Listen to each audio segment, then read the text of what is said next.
कुरुक्षेत्र में एनआईटी 20वां दीक्षांत समारोह में उपराष्ट्रपति सीपी राधाकृष्णन, राज्यपाल प्रोफेसर असीम कुमार घोष और मुख्यमंत्री नायब सिंह सैनी ने शिरकत की, जिसमें स्नातक, स्नातकोत्तर और पीएचडी के 1494 विद्यार्थियों और शोधार्थियों को डिग्रियां दी गयीं। उपराष्ट्रपति सीपी राधाकृष्णन ने डिग्री लेने वाले सभी विद्यार्थियों को शुभकामनाएं दी और युवाओं को आत्मनिर्भर हो रहे भारत को बढ़ावा देने की बात कही। Continues to elevate the standards of technical education in India. Over more than 6 decades, it has produced more than 40,000 alumnus placed across the world in key positions. That is the greatest achievement of our university. Our university's alumni all over the world are innovating and pioneering in research in cutting edge of technologies. Today marks an important milestone in the lives of all the young graduates who are assembled here. The convocation is not merely a ceremony. उपराष्ट्रपति CP Radhakrishnan ने AI तकनीक को बेहतरीन बताया और युवाओं को देश के विकास में एआई जैसी तकनीक का प्रयोग करने का आह्वान भी किया।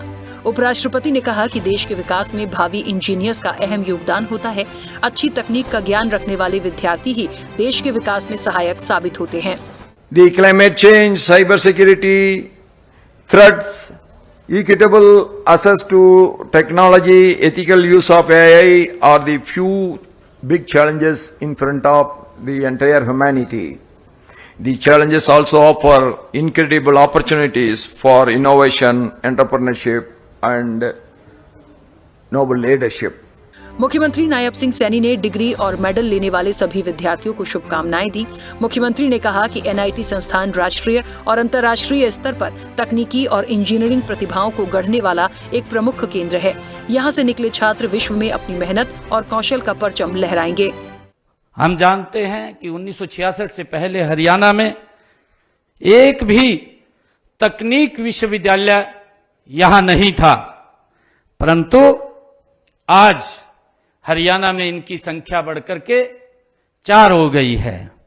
और मुझे यह भी खुशी है कि 2014 से पहले 2014 जब देश के यशस्वी प्रधानमंत्री आदरणीय नरेंद्र मोदी जी बने, तो 2014 से पहले सरकारी तकनीकी शिक्षण संस्थाओं की जो संख्या थी वो 29 थी और निजी संस्थान हमारे हरियाणा में 198 थे, जो आज बढ़कर के 44 उनकी संख्या हो गई है और इसमें 4 गवर्नमेंट पॉलिटेक्निकल में भी उत्कृष्टता केंद्र वो स्थापित किए जा चुके हैं। मुझे आज आप सबको बहुत बहुत बधाई और शुभकामनाएं मैं आप सबको देता हूं। मुख्यमंत्री ने कहा कि तकनीकी शिक्षा को बढ़ावा देने के लिए हरियाणा में कई ठोस कदम उठाए गए हैं।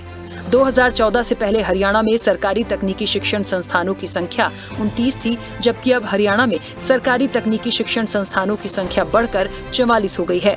नई प्रौद्योगिकी के विकास और प्रसार में एनआईटी जैसे संस्थान हमें निरंतर सहयोग देते हैं। ये हमारा हरियाणा हम सब जानते हैं, आदरणीय मान्यवर, हमारा हरियाणा कृषि प्रधान ये हरियाणा आज विज्ञान और प्रौद्योगिकी के युग में नई करवट आज ये ले रहा है। नई प्रौद्योगिकी के विकास और प्रसार में हमारा एनआईटी जैसा ये कुरुक्षेत्र जैसे संस्थान में हमें निरंतर इस विकास और प्रसार में इसका सहयोग मिल रहा है। मैं इस संस्थान के दीक्षांत समारोह के आयोजन के लिए जो भी हमारे फैकल्टीज मेंबर ने आज यहाँ इतना अच्छा प्रबंध किया है, इसके लिए मैं बधाई भी देता हूँ। दीक्षांत समारोह में साल 2021 से 2024 बैच तक के अलग अलग सेमेस्टर्स में बेहतरीन प्रदर्शन करने वाले विद्यार्थियों को सम्मानित किया गया। इनमें 36 विद्यार्थियों को गोल्ड मेडल से सम्मानित किया गया। उपराष्ट्रपति ने गोल्ड मेडलिस्ट विद्यार्थियों के साथ फोटो भी खिंचवाई। हरियाणा डायरी।